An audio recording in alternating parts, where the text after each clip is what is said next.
Good morning. Happy Monday. Hope you're having a great day already. It is 8 o'clock and we have an appointment together which is called Mindset Monday, and I'm excited that you're here. If those of you that have never joined me on Mindset Monday before, my name is Drew Demery. I'm a business strategy coach. A lot of times they call me a productivity coach. And I work with new agents. I work with all different types of clients that are really looking to get their business kind of at the next level. So good morning. Hey Brenda. Good morning Rick. Jamie. All right, so let's get started. Today's conversation is about confidence. And this is something that as a coach I see often, either the lack of confidence or high confidence, and we want to talk about where it, in the context that it comes from, really about the mindset of confidence. So it's interesting, I was looking up the definition because I like to kind of do a little research before I talk to you guys, and the definition, it's a noun, a feeling or belief that one can really rely on someone or something to trust. So I think the definition is interesting because the word trust is in that definition, and I really feel like, at least for myself, that confidence definitely has to come from trust, right? So when I'm hearing someone say something to me, if I trust them, I have confidence that they're going to lead me in the right direction. But this is where it flips the coin here with confidence on mindset. Do you trust yourself? Do you trust you're doing the best of your ability? Do you trust that you know the answer or you're knowledgeable about the subject? Because I think that's the silver bullet with confidence, is that you have to have that established trust in yourself before anyone ever is going to believe you or have confidence in you. So I think it really is probably one of the most fundamental things we've been talking about over the past few weeks about your mindset is, in order for us to have true confidence, we have to truly trust what we're doing is the best for our clients or the best for our family, or ultimately the best for ourselves, right? So I want you to also think about, what is the difference between confidence and arrogance? Okay, think about it. I have met a lot of people that honestly, in my opinion, are arrogant. They are not confident. And it turns me off. It really kind of just rubs me the wrong way. I don't know if you've ever met that type of person. He or she is just super braggy, super cocky, super, I don't know, honestly, I feel like sometimes very slimy. And I don't mean that with disrespect, and yet I do believe that they have what I call fake confidence. It's not this real confidence, and you're trusting them. In fact, you're doing the opposite. You're questioning, is he or she telling me the truth? Do they even know what they're talking about? Is it all about him or is it all about us, right? So I think we've got to make sure that we understand that when you're going into the mindset of confidence, it doesn't mean that you need to be cocky. It doesn't mean to be that you have to toot your horn every 5 seconds and tell the world you're so awesome. In fact, that actually deteriorates trust, which is why we don't have confidence in those type of people, right? So I want you to just be careful about, thinking about confidence in the way of arrogance, because in my experience, anybody that you guys can chime in on comments, arrogance is not something that I would say would create trust. And then the other thing is that, have you ever had anyone that has what I call quiet confidence? So he or she's not really a talker. They don't really say a lot. They kind of observe a lot. I've had a couple people like that in my life. One in particular is actually Kim's grandfather. We called him Pop-Up. And Pop-Up, when he was alive, one of the things that I'll tell you is that my wife and I met in college in Rhode Island, and that's where he lived. And every Sunday, we'd go to his house to eat dinner. And the real reason is we didn't have the money to feed ourselves, so he provided us for some food at least one of the 7 days, starving college kid kind of concept. And we would go to his house, and he really would rarely talk, which for me at the beginning was like, what the heck is going on? Why is he not talking to us? But every single time that he did speak, he had such confidence in what he was saying, whether it was talking about sports or talking about just life in general. And the funny thing is, half the time he would start to say something, and he was totally BSing us. He was totally just joking, and I totally bought into it. So there is a saying, 90% of what you say, if you say it with confidence, people believe it. And he was just doing that to joke. But there's also times when we were talking to him that he just gave such wisdom, and I just trusted that he knew what was best for me. And I think that is pretty cool to be able to have that quiet confidence. I do not have the quiet confidence. I like to talk. I like to share my knowledge. But I think there's a special place in this whole mindset about confidence with that person that's just that wise or confident person that yet they really see that they're helping you and it's not about them. And I think that's probably one of the coolest type of confidence builders that I've ever seen, at least in my lifetime. So we also know trust is not always given right out of the gate, right? We know that in our programming and how we were raised as children and now as adults, sometimes we don't trust people and we have to see their actions. So I think one of the things that we want to talk about this morning is, how do you create trust? If you are not a confident person right now, is that something that you can even fix? Is that something that you're just born with it? Is it something that you can build upon? What does that mean, right? So I was doing a little research and I have my own personal opinion about it. I have seen firsthand through coaching agents, I've actually seen it even through my wife, about but basically confidence can really be developed and nurtured just like any other skill. So if you're a person that maybe lacks confidence right now, let's kind of go through the 5 or 6 things that you can do to really just start to build and start to create this platform for you to have more confidence, because it can be achieved. One of the things I want to tell you is that this topic is a challenge for me because of the fact that I've really always had confidence, so I don't know if I was born with confidence per se, but I definitely am someone that believes if I don't know the answer, I'm going to figure it out. And that sometimes portrays as confidence. And my wife and I were at a meeting a couple weeks back, and I went in there and we had our conversation with the person, and she was right beside me, and we got back in the car and she said, I just don't know how you become so confident. They trusted you, they listened to you, you gave them advice.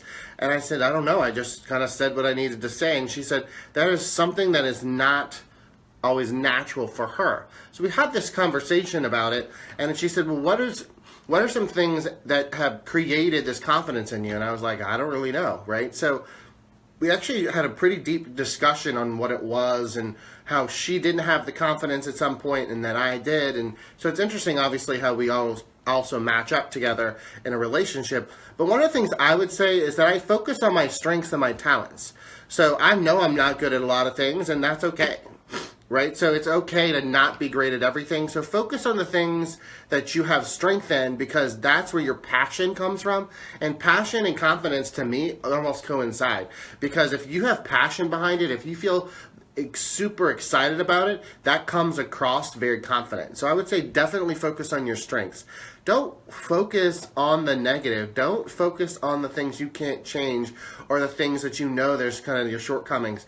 Those are things that are not going to give you success. Potentially, they're even going to shift on your mindset to more of a negative scarcity mindset. The second thing I would definitely say, and this is something that I've practiced and I really work really hard on, is you've got to come for contribution. It's not about you. And I can tell you that I want it to be about me, but once I've really flipped the coin or turned the corner and you realize that you're there to help and serve people, your whole world opens up, because again, you get what you want, right? But then they get what they want, and that's kind of the big win. So if you're trying to build confidence, I would say start with someone else and show them and teach them and guide them to what they need, and you're all naturally going to gain more confidence. The other thing, and this is something that I actually did a little research on, and every single blog, article, psychologist constantly said, you've got to dress for success. You've got to look the part. If you are a stay-at-home mom, if you are an entrepreneur, if you're a real estate agent, whoever is watching this, you got to get up, you got to take a shower, you got to get fully dressed. Don't stay in your pajamas. I know a lot of us can work from home, right? But you've got to feel good and sound good to have that confidence. So, I mean, think about it. When you're going on maybe this great job interview and you buy a new dress or you buy a new suit, don't you feel confident? You should, right? So dressing for success is just another trigger that can allow you to just exude that confidence that you already have inside of you, but now it's an external presence to people. So I know it maybe seems a little weird, but dressing for success is a huge part of it. And then over and over again, the research has shown that the better that you dress, as far as the better you feel about your dress, the more confident you come across. Also, I want to make sure we kind of look at our posture, right? So we need to make sure that when you go into the room or you're interviewing for a job or you're doing a presentation of what sort, you've got to have a good posture. One of the things that myself and my daughter, we just don't have great posture. We slump and we slouch.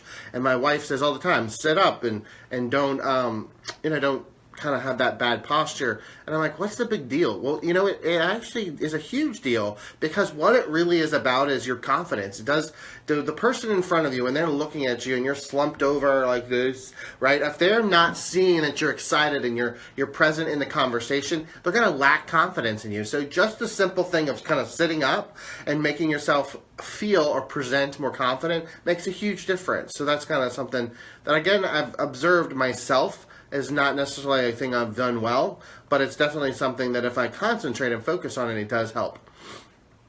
Also, we all know that it's all about the mindset, right? So we talk about every single Monday, Mindset Monday, about different kind of aspects of our mindset. But a lot of the things that we've talked about in the last few weeks really comes to a point where confidence is truly about mindset. You've got these negative thoughts in your head, right? We constantly have them all the time. If you are basically thinking those and visualizing those are going to come out to your consumer or to your family member or to a partner that you're speaking with. You've got to realize that you've got to focus on your mindset, and that starts with you. And like I said at the beginning, it's about trust, but you got to trust yourself. You got to trust that you know what's best for someone. You got to trust that you're giving the best advice that you possibly know, right? And that confidence comes from you thinking and believing positively. And it's all about the mindset. And there's so many times that I interact with people throughout the day, and they're skilled. They're actually probably more highly skilled than myself, but they lack the confidence because they don't have the mindset. They don't believe themselves. They don't buy in to their own story. Instead, they're buying into some other story or some other story in their head, and then that lacks that confidence. The last thing I would definitely say for myself in confidence is you've got to really know your craft. You've really got to practice. So I'll tell you specifically, I coach a lot of real estate agents. And one of the things that we practice a lot is their listing presentations, their buyer consultations, handling objections and negotiation skills. And we have different language patterns that we teach them, and they're not easy, right? So, and some of the things that are simple, not easy, is learning something new or challenging. So one of the things I would tell you, if you're getting ready to go into a presentation, you cannot wing it. You cannot walk in there and just randomly have a conversation with someone and have the confidence that you know what you're doing.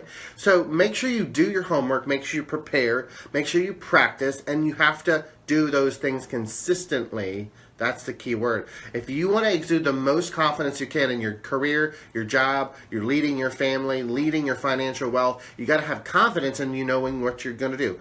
Let's talk about just finances. If you need confidence in knowing what to spend money on, what not to spend money on, how to save money, how to invest in money, in order to have that confidence, you actually have to learn all the systems that it takes to run a great business or run a personal bank account efficiently, right? It comes with the confidence, but it also starts with you being prepared and practicing it and researching and knowing it the best of your ability.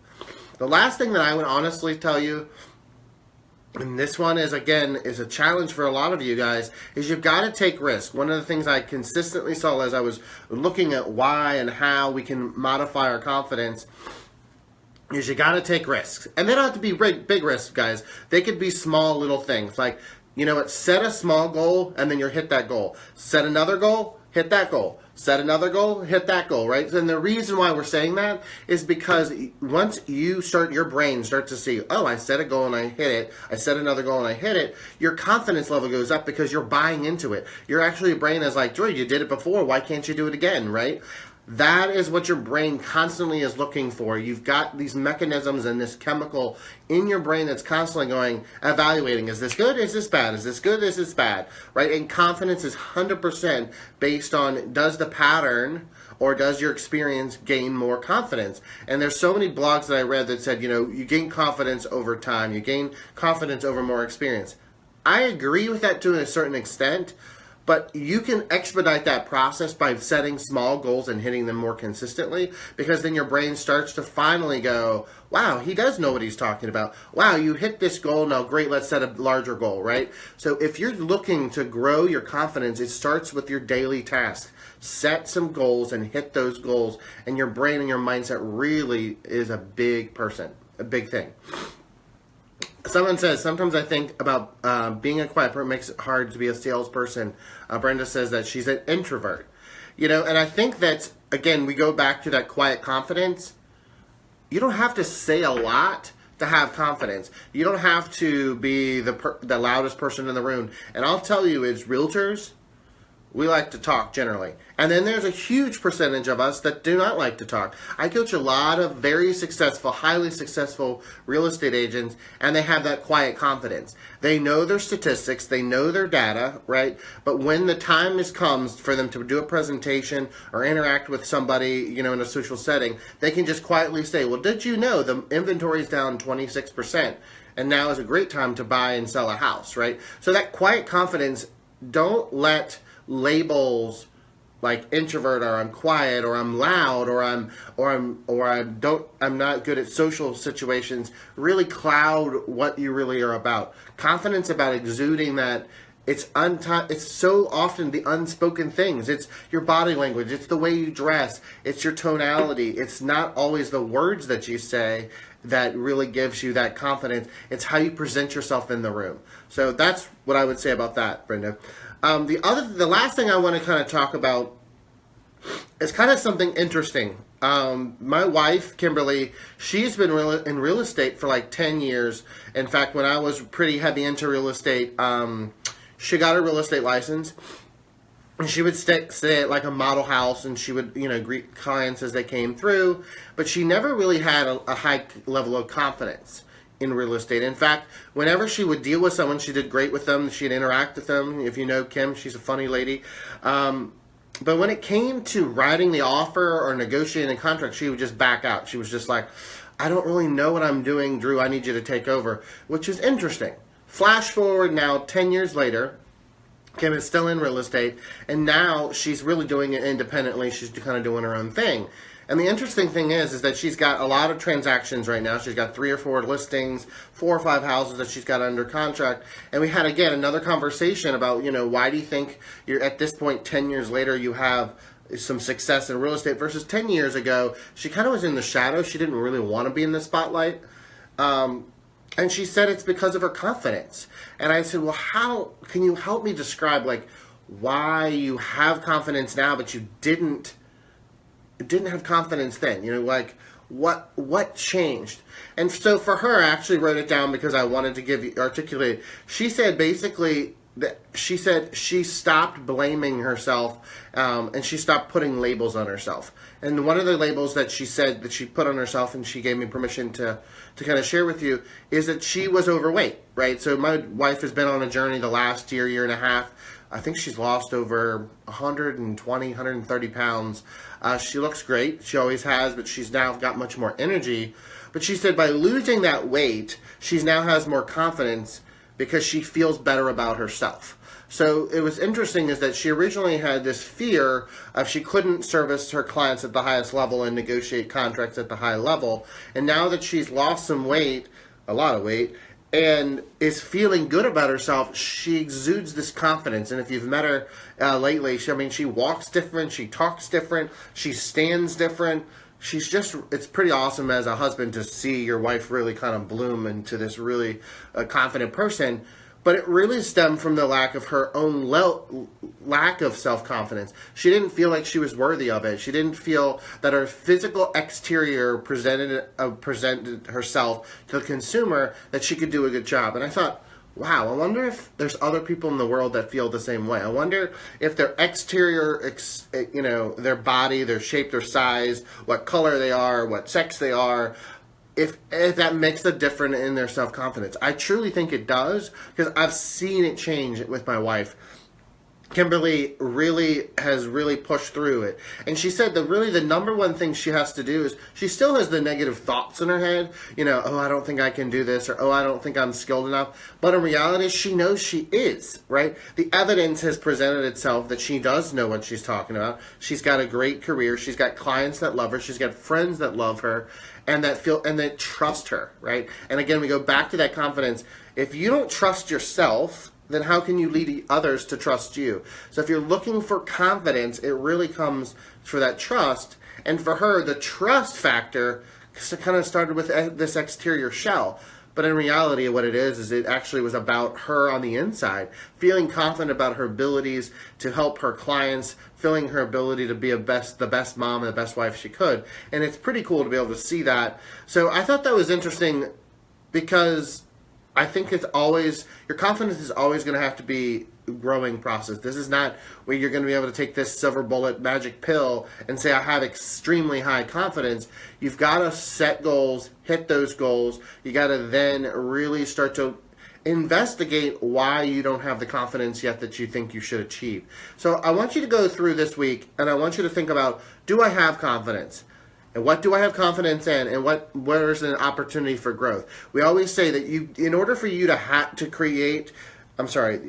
order for you to know what the gap is, you've got to create the gap. And what I mean by that is if you don't know what you're confident in and you're not confident in, how do you know where you're going to fill that in, where you got to learn, where you got to expand? So we got to constantly know where the gap is in everything, right? So I'm going to end this with a mindset quote like always, and I'm also going to add it in the comments. It was a great suggestion. I'll kind of cut and paste it in there. This is from Mark Twain. He's got, I don't know Mark Twain, but he's got 1,000 quotes that are good. And one of these really hit home for me, and I want to read it to you guys. So, all you need in this life is ignorance and confidence, and then success is sure. Read it a second time. All you need in this life is ignorance and confidence, and then success is sure. Oh my gosh, isn't that the truth? Like, sometimes what we don't know, we should know, but we don't know is the blessing in disguise.